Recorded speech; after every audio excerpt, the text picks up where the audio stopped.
નમસ્કાર વિદ્યાર્થી મિત્રો, આપ સૌનું હાર્દિક સ્વાગત છે આપણી પોતાની YouTube channel the Chintan academy. The ચિંતનનો મતલબ થાય છે એક વિચાર.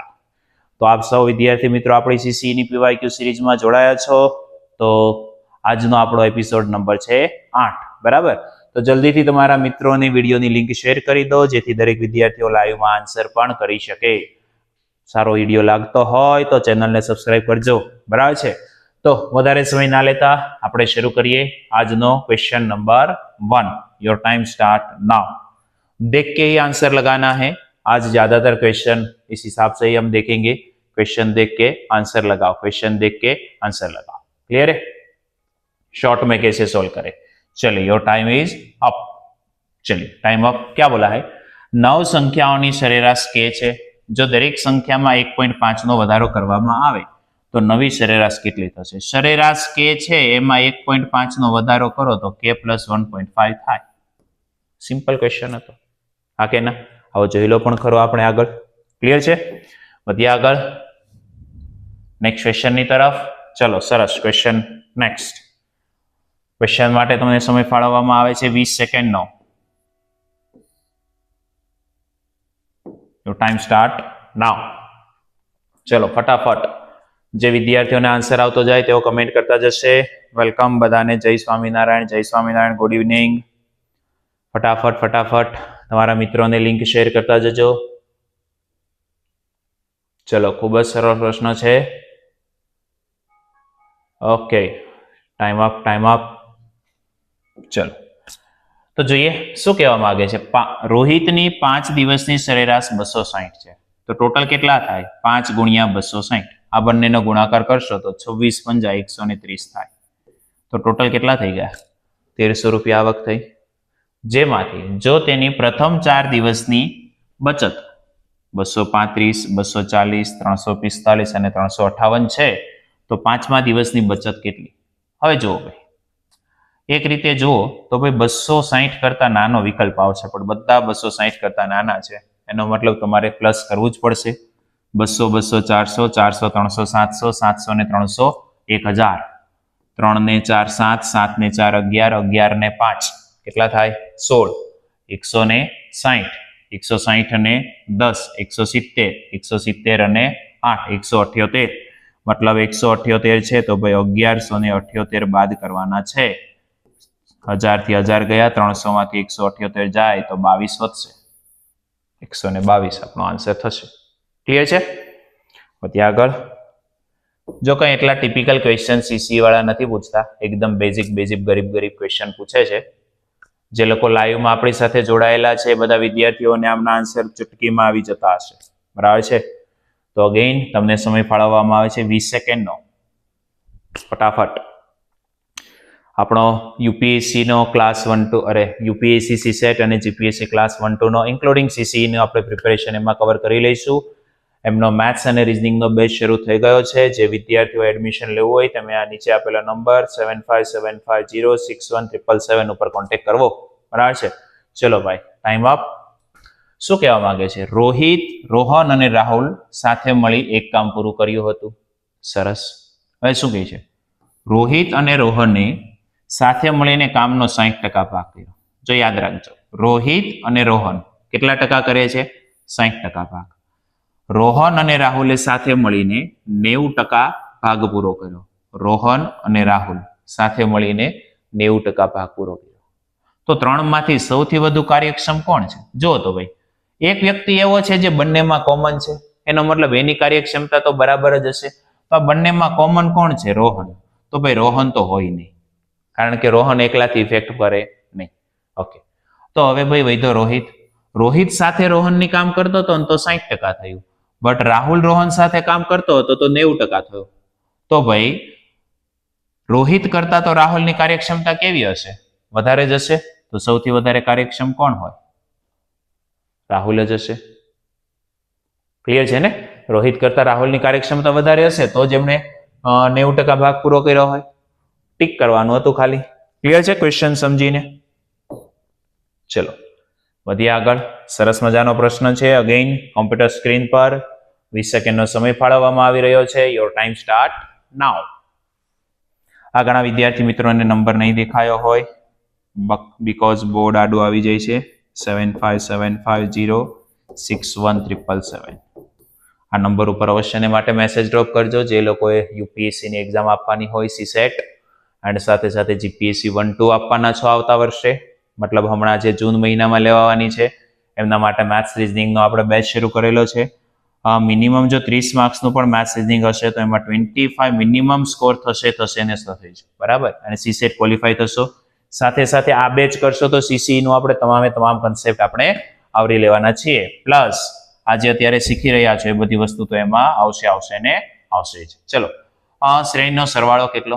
તો ભાઈ સમ of number Sn = n/2 a + n. આવું કંઈક આપણે ભણતા હતા. a એટલે પ્રથમ સંખ્યા 21, l એટલે છેલ્લી સંખ્યા 126. બટ આ પદો કેટલા છે આપણને ખબર છે? તો કે ના. તો tn = a + n - 1 × d. તો tn કેટલા છે ભાઈ? 126. a એટલે પ્રથમ પદ કેટલું છે? 21 પ્લસ n - 1, d એટલે ડિફરન્સ 28 - 21 that is 7. તો 21 આ બાજુ આવશે તો માઇનસ 105 બરાબર 7 ગુણાશે તો 7n - 7, 7 આ બાજુ આવશે તો પ્લસ 112 બરાબર 7n, તો n બરાબર 112 ભાગ્યા 7, 16 + 7 112. અહીંયા કેટલા આવી જશે? 16/2. 2 થી કેટલી વાર જશે? 8 વખત. જો તો ભાઈ 8 ગુણ્યા તમારે કેટલા કરવાના છે? 147. તો 7 × 8 = 56. છગડાવાળું છે કઈ? આ એક જ છે. સંપૂર્ણ ગુણાકાર કરવા બેસવાનો નહીં. ક્લિયર છે? ચલો વધીએ આગળ નેક્સ્ટ ક્વેશ્ચન તરફ. કોમ્પ્યુટર સ્ક્રીન પર છે, તમારી સમક્ષ છે. આમના માટે પણ આપણે ફાળવીશું 25 સેકન્ડ. યોર ટાઈમ સ્ટાર્ટ નાઉ. ચલો ફટાફટ ભાઈ, વિડીયો પસંદ આવી રહ્યો હોય તો લાઈક કરજો, તમારા ફ્રેન્ડ સર્કલમાં શેર કરજો ફટાફટ. આ એવા બધા પ્રશ્નો છે ફટાફટ કઈ રીતે સોલ્વ કરી શકાય જેનું આપણે સોલ્યુશન અત્યારે જોઈ રહ્યા છીએ. જેમને આન્સર આવતા જાય કમેન્ટ કરતા જશો ભાઈ દરેક વિદ્યાર્થીઓ.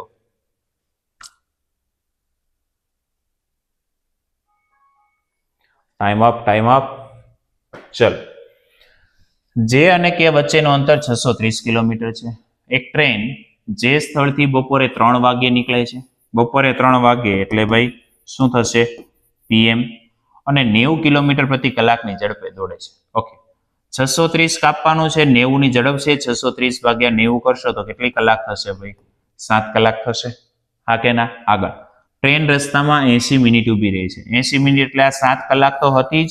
80 મિનિટ એટલે 1 કલાક ને 20 મિનિટ થઈ, તો ટોટલ ભાઈ 8 કલાક ને 20 મિનિટ થઈ ગઈ. આગળ તો સ્થળ કે એ ટ્રેન કયા સમયે પહોંચી હશે? જો તો ભાઈ ઉપર 20 મિનિટ આવે, 20 મિનિટ વાળા બે ઓપ્શન છે, તો આ બંને નીકળી ગયા. આમાં 8 અને 20 પ્લસ કરો તો 8 ને 3 11 ને 20 PM આવશે. છે આવું ક્યાંય? યસ, તો આ પણ ગયું. ક્લિયર છે? સમજમાં આવી રહ્યું છે? જો ભાઈ આ બધું વધારે સમય નથી લેતું હો, 10-10 15-15 સેકન્ડમાં થતું હોય છે. ચલો અગેન નેક્સ્ટ ક્વેશ્ચન તમારી સમક્ષ કોમ્પ્યુટર સ્ક્રીન પર છે. આમની માટે તમને સમય ફાળવવામાં આવશે માત્ર 20 સેકન્ડ જ. ક્લિયર છે? શું કહે છે? 15 ની ઝડપે ચાલે છે. શરૂઆત 7 કલાક બાદ. બી તેની પાછળ. આપણે કઈ ક્લાસમાં ચોર પોલીસ વાળું કર્યું હતું, જે વિદ્યાર્થીઓ સમય અને અંતરમાં ભણેલા હતા, સમથિંગ લાઈક એના જેવું જ છે. બરાબર છે? તો જે વિદ્યાર્થીઓ હતા એમનો આન્સર આવવો જોઈએ. ફટાફટ આન્સર કમેન્ટ કરવા લાગજો ભાઈ બધા. Okay, time up. ચલો ભાઈ, શું કહે છે? એ 15 કિલોમીટર પ્રતિ કલાકની ઝડપે ચાલે છે. તેની શરૂઆતના 7 કલાક બાદ, મતલબ એ 7 કલાક ચાલે છે, તો એ કેટલું કવર કરી લેશે? 15 ની ઝડપથી 7 કલાક સુધી ચાલે, 105 કિલોમીટર કવર કરશે. એ હા કે ના? આગળ બી તેની પાછળ 22 કિલોમીટર પ્રતિ કલાકની ઝડપે સાયકલ શરૂ કરે છે. તો જોજો, એ ભાગ તો ગયો છે, આટલે પહોંચી ગયો. માની લો કે આ એક ડિસ્ટન્સ છે, બરાબર. એ અહીંયાથી ભાગવાની શરૂઆત કરી, એ આટલે કશે પહોંચ્યો છે. આ 15 ની ઝડપથી જતો હતો, બરાબર છે. હવે બી એની પાછળ દોડવાનું શરૂ કરે છે. હવે એ કેટલું આગળ જતો રહ્યો છે? 105. બે ટ્રેન એક જ દિશામાં જતી હોય તો રિલેટિવ સ્પીડ શું થાય? માઇનસ. તો ભાઈ 22 માંથી 15 બાદ કરો, એનો મતલબ કે બી દર કલાકે કેટલું ચાલશે? 22 કિલોમીટર પ્રતિ કલાક. અને આ દર કલાકે કેટલું ચાલશે? 15 કિલોમીટર પ્રતિ કલાક. એનો મતલબ કે એની પાછળ બી દર કલાકે 7 કિલોમીટર નજીક જતો રહેશે. તો રિલેટિવ સ્પીડ શું કહેવાય? 22 - 15. તો તો ભાઈ 7 કિલોમીટર પ્રતિ કલાક થશે. હા કે ના? તો આમને તમે 7 વડે ભાગશો તો 15 × 7 = 105, તો ભાઈ 15 કલાક લાગશે. હા કે ના? 15 કલાક બાદ બી એમને પકડી પાડશે, એવું જ કીધેલું છે. તો બી શરૂઆતના બિંદુથી કેટલા અંતરે એને પકડશે? તો ભાઈ 22 ની ઝડપ છે બી ની અને 15 પકડશે. તો ભાઈ જુઓ તો ભાઈ 22 ના અડધા કેટલા થાય? 11. તો 22 ને 11 કેટલા થાય? 33. આ કઈ આવે નહીં. ક્લિયર છે? વધીએ આગળ. ચલો, સરસ, ખૂબ જ સરસ પ્રશ્ન છે કોમ્પ્યુટર સ્ક્રીન પર તમારા માટે. માત્ર સમય છે 20 સેકન્ડનો.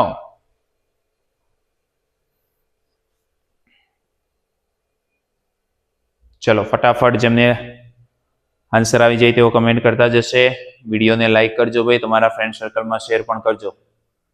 જેટલું વધારે શેરિંગ થશે એટલું અમારું મોટિવેશન પણ વધશે. ચલો ફટાફટ. Okay, time up. શું કહે છે? ખુરશીની ચિહ્નિત કિંમત તેની પડતર કિંમત કરતા 30% વધુ છે. ભાઈ 100 રૂપિયાની ખુરશીના 130 રૂપિયા કરવામાં આવે છે. આ થઈ કોસ્ટ પ્રાઇસ, આ થઈ એમઆરપી. જો ₹30 ના ડિસ્કાઉન્ટ પછી ખુરશી ₹100 માં વેચવામાં આવે તો 30 નું ડિસ્કાઉન્ટ આપ્યું, વેચી કેટલામાં? 100 માં. એ શું થઈ ગઈ એમની સેલિંગ પ્રાઇસ, આ કોસ્ટ પ્રાઇસ, આ એમઆરપી. વેચવામાં આવે તો નફાની ટકાવારી કેટલી? 100 ની ખુરશી 100 માં વેચી તો શું આવે? 0% નફો થાય. ક્લિયર છે? સિમ્પલ હતું, એટલું બધું ટિપિકલ હતું નહીં. ચલો, સરસ મજાનો પ્રશ્ન છે કોમ્પ્યુટર સ્ક્રીન પર. ઘણા બધા વિદ્યાર્થીઓની ડિમાન્ડ હોય છે કે સર એલ્જેબ્રાની ક્વેશ્ચન કરાવો, તો આ છે તમારી માટે એલ્જેબ્રાનો સરસ મજાનો question. a is greater than 0, a² + 1/a² = 51, a² - 1/a³ એવું ના હોય, a³ - 1/a³ હોય. there is some typing mistake in question, so don't worry. ચલો ફટાફટ જેમને આન્સર આવી ગયો હોય કમેન્ટ કરતા જશો. ચલો ભાઈ, સરસ. હવે આપણે કંઈક આવું જોયેલું, અહીંયા જ્યારે સ્ક્વેર આપેલો હોય ને તો +2 - 2 થી અહીંયા કંઈક આન્સર આવે. તો ભાઈ a + 1/a કેટલા થાય? અથવા તો a - 1/a કેટલા થશે? a - 1/a. આ બાજુ માઇનસ હોય, સામે જઈ તો પ્લસ થયા હોય, તો 51 માંથી 2 બાદ કરો તો કેટલા થાય? 49. આ શું થઈ ગયું? એમનો વર્ગ. તો a - 1/a બરાબર સામે જશે તો વર્ગમૂળમાં 49. 49 નું વર્ગમૂળ કેટલું થાય? 7. હા કે ના? હવે આપણને પૂછ્યું છે શું? a³ - 1/a³. તો શું થાય? 7³ માઇનસ છે તો +3p. હા કે ના? તો 7 નો ક્યુબ 343 વત્તા 3 ગુણ્યા p કેટલા આપેલા છે આપણે અહીંયા? 7. તો ભાઈ 343 વત્તા કેટલા થશે? 21. તો કેટલા થાય? ભાઈ 364. આવું ક્યાંય છે? યસ, આ રહી કોમ્પ્યુટર સ્ક્રીન પર. ક્લિયર છે ભાઈ દરેક વિદ્યાર્થીઓને? એટલે ખાસ આ બધા શોર્ટ ટ્રીકો, કન્સેપ્ટ આપણે ક્લાસમાં શીખવેલા છે. અહીંયા એક એમની ઝલક આવી ગઈ છે વચ્ચે. હા, આ ઝલક કોઈ છોકરી નથી, ઝલક છોકરી પણ હોઈ શકે છે. બરાબર? ચલો અગેન નેક્સ્ટ ક્વેશ્ચન તમારી સમક્ષ કોમ્પ્યુટર સ્ક્રીન પર છે. સમય ફાળવવામાં આવે છે 25 સેકન્ડ. યોર ટાઈમ સ્ટાર્ટ નાઉ. 5 વર્ષ પહેલા પી અને ક્યુ ની ઉંમરનો ગુણોત્તર 8:7 હતો અને આજથી 10 વર્ષ પછી તેમની ઉંમર 11:10 ના ગુણોત્તરમાં હશે, તો ક્યુ ની હાલની ઉંમર શોધવાની છે. ચલો, સરસ પ્રશ્ન છે.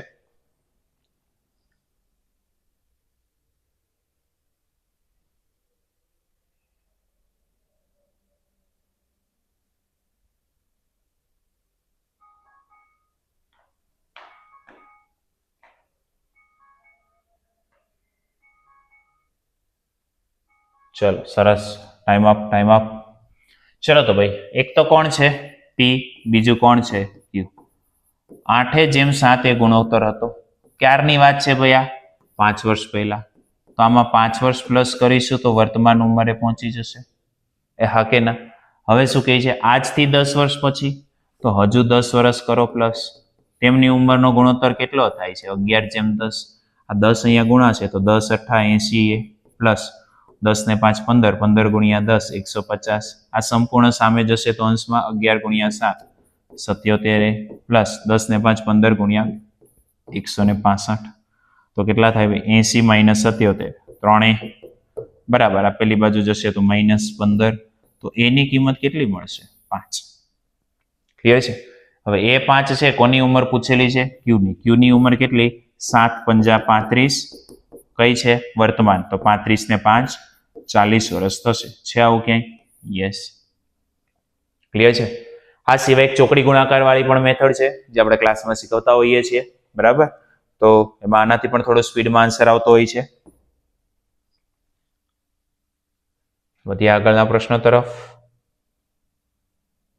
ઓકે, ચલો ભાઈ, સરસ મજાનો ક્વેશ્ચન છે કોમ્પ્યુટર સ્ક્રીન પર. ક્વેશ્ચન કંઈક આવો છે 5.76 અને 0.24. ચલો ફટાફટ 20 સેકન્ડનો સમય તમારી માટે છે. યોર ટાઈમ સ્ટાર્ટ નાઉ. મને જોતા એક ક્વેશ્ચન એવા નથી લાગતા કે જે તમારો 30 સેકન્ડ કરતા વધારે સમય લે, બરાબર? તો હકીકતમાં તો ટાઈમ વધવો જોઈએ. મેં પણ લાસ્ટ યર સીસીની એક્ઝામ આપેલી, બરાબર? એમાં કંઈક 95.80 માર્ક હતા. કેટલા? 95.80 માર્ક. નોર્મલાઇઝેશન પછી. નોર્મલાઇઝેશન પહેલા કંઈક 91 સમથિંગ હતા, કેમ કે આપણે ગુજરાતી એટલું બધું સ્ટ્રોંગ નહોતું, બરાબર છે? ચલો, મેથ્સ રીઝનિંગમાં 68 માર્ક્સ હતા આઉટ ઓફ 70. 2 ક્વેશ્ચન ખોટા હતા જ મારી શિફ્ટમાં, જેને મેં સ્કીપ કરેલા, બરાબર છે? તો જે પણ વિદ્યાર્થીઓ અહીંયા સુધી પહોંચવું હોય તે અવશ્યને માટે જોડાયેલા રહેજો. ક્લિયર છે? એસએસસીમાં પણ 50 આઉટ ઓફ 50 છે. સો સીજીએલની વાત છે. એન્ડ મેઇન્સમાં પણ 200 માર્કમાંથી 190 માર્ક્સ છે. તો આ બધા ક્વેશ્ચનો એકદમ સરળ હોય છે. તો તમને ત્યાં સુધી પહોંચાડવાનો અમારો સંકલ્પ છે. 576/24 - 24/576. ક્લિયર છે? બંનેના 2 પોઈન્ટ હતા, હટાવી દીધા. 24 નો વર્ગ છે તો 24, 24 નો વર્ગ છે તો 24. 24 અહીંયા ગુણાશે, 24 નો વર્ગ 576 - 1/24. તો 575/24. છે આવું ક્યાંય? યસ. ક્લિયર છે? ચલો વધીએ આગળ. નીચેનામાંથી કઈ સંખ્યા 12 વડે વિભાજ્ય નથી? 12 વડે વિભાજ્ય નથી. યોર ટાઈમ સ્ટાર્ટ નાઉ. તમને કંઈક ક્લાસમાં મેં આવું શીખવેલું ભાઈ કે જ્યારે વિભાજ્ય છે કે નથી એવું પૂછે તો ખાસ કરીને એક કો પ્રાઇમ નંબર પણ જોવાના હોય છે. કો પ્રાઇમ નંબર કોણ હોય? તો કે એવી સંખ્યા કે જેના અવયવ એકબીજામાં સામાન્ય ન હોય તેવી તમામ સંખ્યાને કો પ્રાઇમ કહેવામાં આવે છે. પરસ્પર અવિભાજ્ય સંખ્યા એ વિભાજ્ય હોય તો ભલે અને અવિભાજ્ય હોય તો ભલે એને કો પ્રાઇમ કહી શકો ટુ ઈચ અધર. ક્લિયર છે? ચલો હવે અહીંયા જોઈએ. આપણે જોઈ લો ભાઈ 12 વડે વિભાજ્ય છે એનો મતલબ divisible by 4 and divisible by 3. Divisible by 6 and 2 ના લઈ શકાય કેમ કે એકબીજાના કો પ્રાઇમ નથી. ક્લિયર છે? તો જોઈએ 12 વડે વિભાજ્ય છે તો 4 વડે તો આ પણ છે, આ પણ છે, આ પણ છે અને આ પણ છે. છેલ્લા 2 આંકડા જો 4 વડે વિભાજ્ય હોય તો તે સંપૂર્ણ સંખ્યા 4 વડે વિભાજ્ય હોય. હવે 3 માટે જોઈએ. હવે 3 ને માટે 9 ને 6 15, 15 ને 5 20, 20 ને 2 22. 22 ભાગ્યા 3 થાય? ના થાય. તો આ જ નથી. આ કંઈ ચેક કરવાની જરૂર છે નહીં. ક્લિયર છે? ચલો તો વધીએ આગળના પ્રશ્નો તરફ. You have reach the end of the document. તો આજનો આપણો સેશન હતો. તો વિદ્યાર્થીઓ તમે પણ તૈયારી કરી રહ્યા છો. તમારા ફ્રેન્ડ સર્કલમાં જેટલું મેક્સિમમ શેરિંગ કરશો, બરાબર છે? ટૂંક જ સમયમાં આપણે તમારી વચ્ચે મેગા લેક્ચર લઈને આવી રહ્યા છીએ, બરાબર છે? એમની લિંક પણ તમને ગ્રુપમાં મૂકવામાં આવશે, જે લાઈવ લેક્ચર રહેશે, બરાબર છે? તો આજનું સેશન આપણે અહીંયા રાખીએ. બધાને ગુડ નાઇટ. જય સ્વામિનારાયણ.